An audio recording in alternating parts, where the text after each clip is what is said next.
दोस्तों, अगर आप बाज़ार में अपना पैसा इन्वेस्ट करना चाहते हैं तो अभी जुड़े एंजल ब्रोकिंग के साथ में, क्योंकि यहाँ आपको मिलती है एक अच्छी एडवाइस और भरोसेमंद सर्विस। और यहाँ अकाउंट ओपन करना भी है बिल्कुल फ्री ऑफ कॉस्ट। तो आज ही जुड़े एंजल ब्रोकिंग के साथ में। अकाउंट ओपनिंग लिंक डिस्क्रिप्शन में है। आज ही अपना अकाउंट ओपन कराएं। करेंगे जेके टायर की तीसरी तिमाही के नतीजे आए और नतीजे मिले जुले हैं। अब इसमें पॉजिटिव्स गिनने जाएं तो इनके टॉप लाइन यानी कि रेवेन्यू में करीब 11% तक का इजाफा देखने को मिला है। क्वार्टरली सबसे ज्यादा सेल्स भी देखी गई, लेकिन ऑपरेशनल नंबर्स यानी कि बिट्टा में 45% तक का दबाव, मार्जिन्स पर प्रेशर रहा। प्रॉफिट उस लिहाज से सफर करता हुआ दिखाई दिया। अब मेरे साथ जुड़ गए हैं जेके टायर के प्रेसिडेंट और डायरेक्टर AK बजोरिया साहब। बजोरिया साहब, ये रेवेन्यू में तो अच्छी ग्रोथ है, आपकी बेस्ट क्वार्टरली सेल्स थी, वो भी अच्छा है, लेकिन ये जो चिंता की बात है वो आपके मार्जिन प्रेशर और जो उसका इम्पैक्ट प्रॉफिट पर आया है। ये रॉ मटेरियल कितने भारी पड़ रहे हैं और क्या ये सिर्फ तीसरी तिमाही तक ही सीमित था या फिर आपको लग रहा है Q4 में भी कुछ असर आ रहा है बढ़ती हुई रॉ मटेरियल कॉस्ट का? जी हाँ, धन्यवाद। जैसा आपने सही कहा, पहली बार एक क्वार्टर में 3,000 करोड़ को सेल क्रॉस की है जेके टायर ने कंसोलिडेटेड लेवल पे। जेके टायर, कैवेंडिश और जेके टॉर्नेल तीनों मिलाकर के।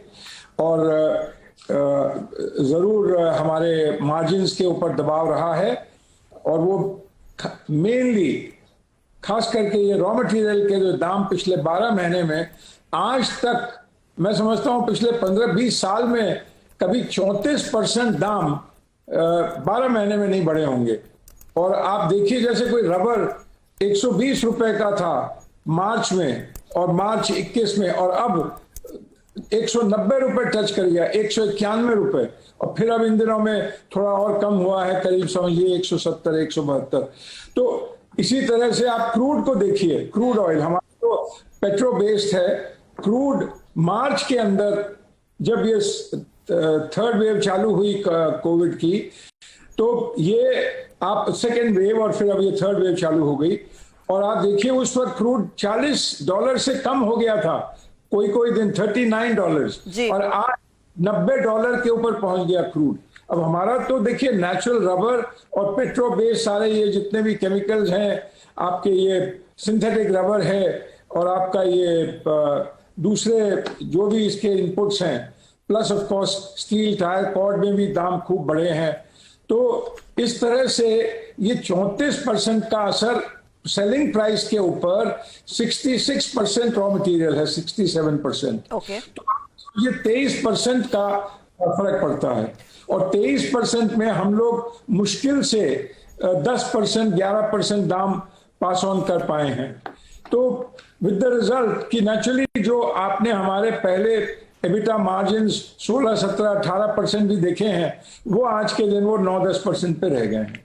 ये इसका बिल्कुल सम टोटल जो सूक्ष्म रूप में मैंने आपको बताया कि इसका मेन असर, और अब आगे आने वाले समय में थोड़ी बहुत तो प्राइस इंक्रीज और पास ऑन करनी ही पड़ेगी हमको। लेकिन हमारा ध्येय ये नहीं है कि हम खाली हमारे टायर्स को महंगे बनाते जाएं। हम लोगों ने एफिशिएंसीज के ऊपर भी फर्दर इंप्रूवमेंट करने के लिए, फर्दर हमारे सब्स्टिट्यूशंस ऑफ रॉ मटेरियल्स के ऊपर हम लोग, हमारी टीम बहुत कार्यरत है। I get that point sir. तो उस पर आप लोगों को काम करना होगा, और कंप्लीटली 100% कॉस्ट तो कोई भी कंपनी पास ऑन नहीं कर सकती, फिर डिमांड पर भी इम्पैक्ट आता है। आउटलुक फिर क्या है आपकी इंडिया बिजनेस का, टॉर्नेल का, कैवेंडिश का आने वाले साल के लिए? डिमांड फ्रंट पर क्या स्थिति देखने को मिल रही है आपको? देखिए, आउटलुक तो हमारा बहुत पॉजिटिव है, और जैसे मैंने आपको कहा कि 31 दिसंबर में भी आउटलुक तो मतलब उस वक्त भी it had broken at a very positive stage.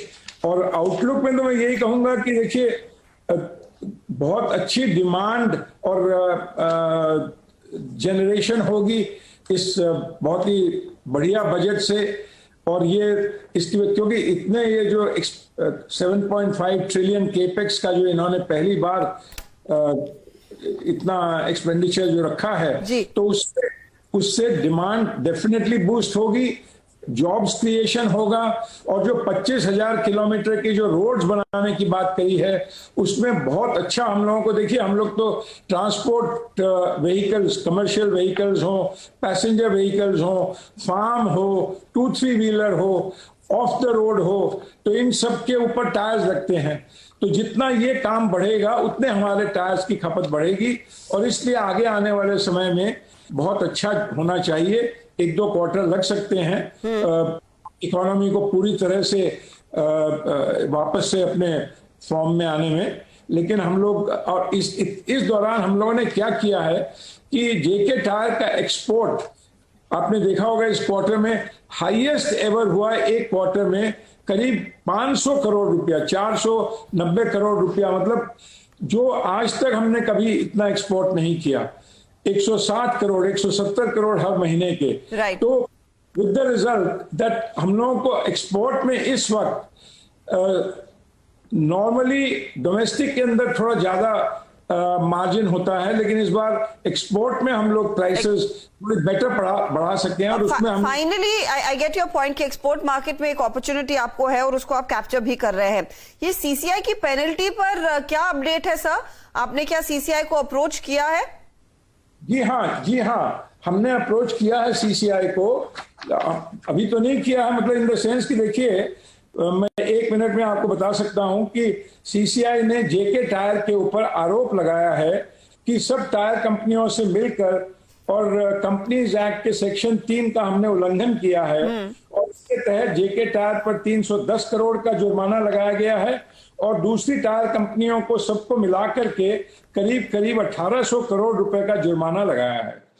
मैं जेके टायर की तरफ से बहुत सम्मानपूर्वक किंतु प्रबल रूप से ये कहना चाहता हूं कि जेके टायर ने कोई भी गलत काम नहीं किया है, कभी भी नहीं किया है, और जेके टायर में सभी प्रकार के शेयर होल्डर्स, स्टेक होल्डर्स, निवेशकों को यह आश्वासन देना चाहता हूं कि जेके टायर ने कभी किसी प्रकार के कार्टलाइजेशन में हिस्सा नहीं लिया है। उत्पादकों से मिलकर या कोई गुटबाजी करके कभी भी पास्ट में, आज के दिन कोई हिस्सा नहीं लिया, और किसी भी प्रकार की एंटी कॉम्पिटिटिव यानी प्रतिस्पर्धा विरोधी प्रथाओं में किसी तरह से भी भाग नहीं लिया है।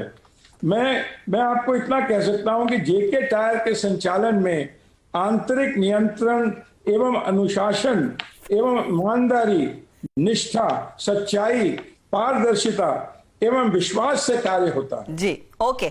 बजोरिया साहब, अच्छा लगा आपने समय निकाला हमारे लिए। नतीजों में होपफुली अगले क्वार्टर ऑनवर्ड ये मार्जिन का प्रेशर कम होने लगे, लेकिन सीसीआई ने जो आरोप लगाया उसका भी आप साफ खंडन कर रहे हैं।